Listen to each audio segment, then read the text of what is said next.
o híbrido que você vai formar tem as características dos dois. Então, ela é um mundo melhor que cada um desses separados, entendeu? E a gente tem um material híbrido que é melhor. Por exemplo, a gente pode pegar celulose e a gente pode colocar PO2 por volta das fibras do celulose. Ou a gente pode colocar sílica primeiro. Eu ia para dar esse exemplo, mas não deu na aula passada. As fibras de celulose são flexíveis. Você pode fazer membranas como essas. Vou te mostrar agora. Vou mostrar para você. Professor, já estou de volta, tá? Tá bom, então. Eu vou compartilhar essa tela enquanto outras pessoas entram, para vocês terem uma ideia.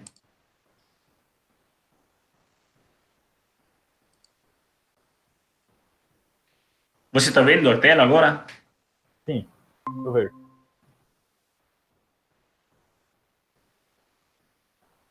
Ok.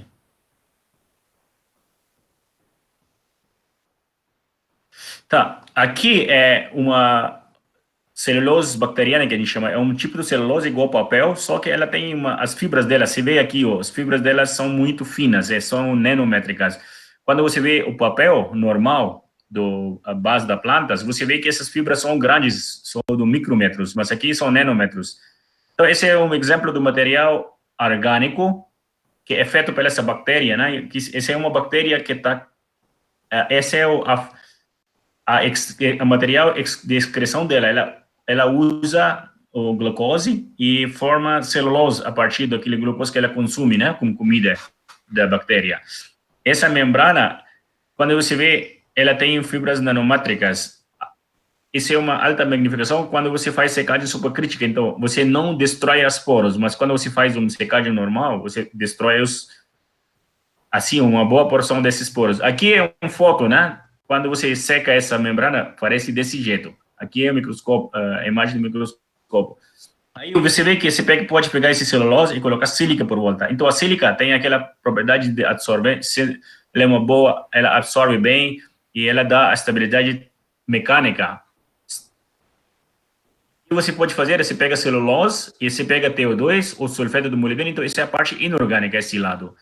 E aqui é a parte orgânica.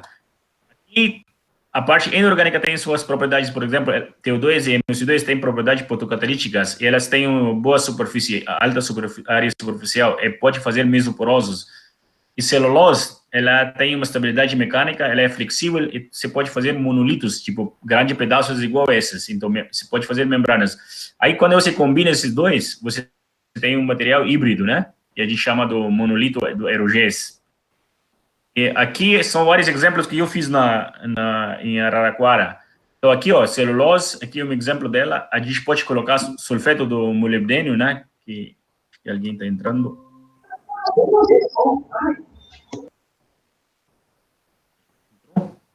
Já entrou. Aqui a gente pode colocar MUC2. Conseguem ver? Aham.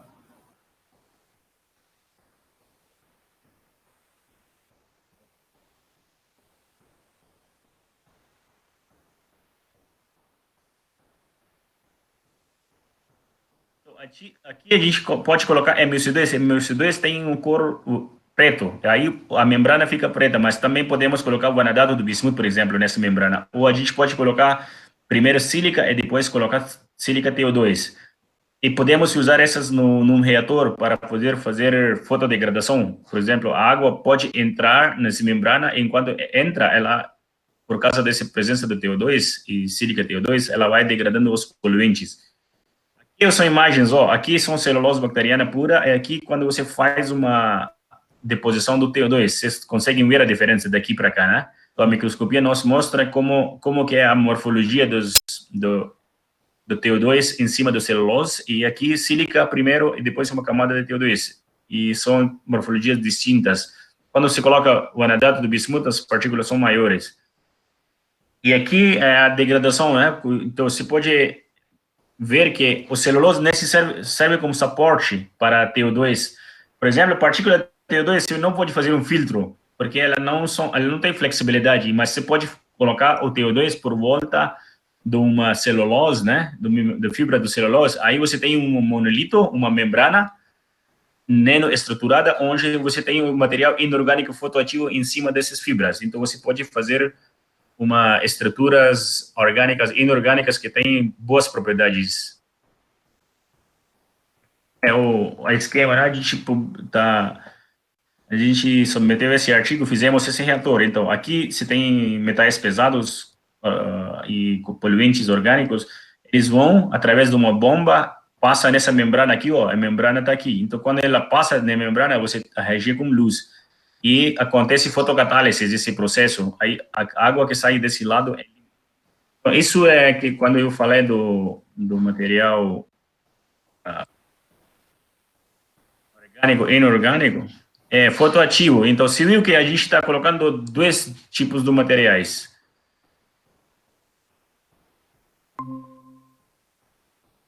Essa era a ideia. Tipo, você mistura dois tipos de materiais com propriedades distintas. Nesse caso, a celulose tem capacidade de fazer filtros, membranas, mas ela não é fotoativa. TO2 é fotoativo. MeO2, sulfeto de molibdênio, é fotoativo, só que você não pode pegar partículas e fazer uma membrana porosa dela. Então, o que você pode fazer? Você pega celulose, você só cobre o material fotoativo nas fibras do celulose. Aí você tem um material poroso que tem propriedade de absorção e de fotocatálise. Então, você pode usar ela em membranas para fazer filtros da água. Vocês sabem que tem filtro de água que usa uma lâmpada UV, né? Aquele que usa em dia, em todos os lugares. Você tem um filtro onde ela filtra água, a bactéria não pode sair do outro lado, e você também tem uma lâmpada do UVC que também mata a bactéria. Então, a ideia é fazer um material desse tipo, um material híbrido à base do celulose. Era para falar desse na aula passada, mas eu acabei não falando porque não deu tempo. Mas aquele slide é bem geral. Aquele slide é geral. Cada aplicação, cada dois tipos de material que você mistura, lembra que a gente falou que você pode fazer vários material orgânico, pode ser um polímero orgânico, pode ser um monolito de material orgânico, e o inorgânico pode ser nanoviscar, nanofibras, nanopartículas, nanobastões, entendeu? Então, depende de cada caso, mas aquele slide é bem geral. Ele só mostra que tem dois tipos de material misturado. Os dois têm propriedades distintas. Então, a gente está comprando orgânico com inorgânico. Tem... Pode falar.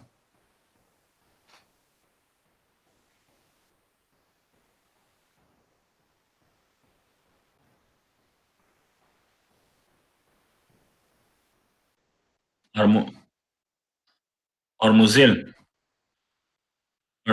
Isso, isso.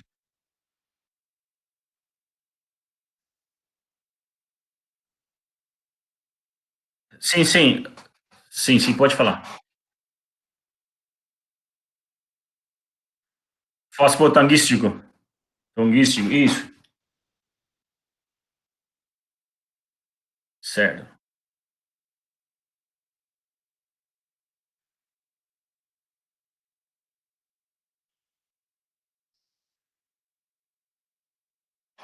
Não, não, não. Não é um ácido, não é qualquer ácido. Aquele a gente chamou de poliazometalato, né? Eles são compostos de metais de transição que tem um metal, nesse caso tungstano, que está ligado com oxigênio. Então, elas são macromoléculas. Só que essa molécula tem uma habilidade de receber elétrons de maneira fácil. Então, quando ela recebe elétron, algum centro tungstano mais 6 reduz para tungstano mais 5. Uma vez que você tem uma valência mista num composto, você pode fazer transições, tipo, olha, você colocou um elétron mais 6, tungstano mais 6, ele virou tungstano mais 5. Agora, tungstano mais 5 tem um elétron a mais, então ele pode doar esse elétron para tungstano mais 5. Tipo, você faz, isso chama transição do tipo intravalência, e esse que dá coloração azul para esse composto. Então, não é qualquer ácido, esse é um classe específico. Ela tem propriedade ácida, mas não tem nada a ver com a propriedade ácida delas. A propriedade ácida delas é importante no processo da redução, porque você precisa de algum base junto, ou algum composto que pode doar elétron ou prótons. mas tem nada a ver com o problema, a acidez dela é outra questão. A estrutura dela que leva à formação de cores, entendeu? Então, naquele caso, a gente tem... O problema desse composto é que ele é muito solúvel em água, então você não pode fazer filme com ela, com esse composto. Se você faz um filme sobre vidro, cai uma gota e dissolve tudo, então o filme já era. O que a gente fez é você pega o armuseu, que é uma matriz inorgânico-orgânico, é uma matriz híbrido. Aí você mistura esse ácido, aí ainda a gente coloca glimo, que é um outro armuseu. Esse glimo ajuda a formar filme, ela faz bons filmes, homogêneos, bons filmes, com uma boa aderência. Aí se mistura os dois, inorgânicos e orgânicos, mistura junto, aí você tem um sol, que você pode fazer filmes, e esses filmes têm propriedades boas, mecânicas, propriedades mecânicas boas para fazer filmes finos e estáveis. E a parte inorgânica que dá a coloração, a resposta a UV, quando bate a radiação UV nela, ela muda a cor. Então, você pode usar esses filmes como dosímetros da radiação UV, para ver quanto a radiação UV chega naquela superfície onde você tem colocado esse filme. Entendeu?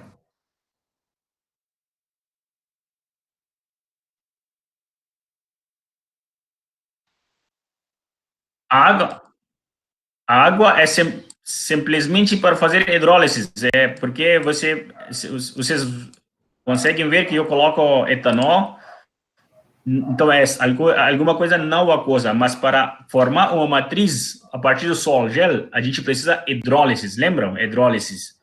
Então, quando tem hidrólise, precisa ter água. Então, simplesmente para formar uma matriz híbrida, você precisa hidrólise, depois condensação. Para a hidrólise, eu preciso água, por isso a gente coloca água. Então, era uma pergunta bem geral, bem fácil de responder. Ô, professor, eu li um artigo... Opa, desculpa. Pode falar. Pode terminar, João.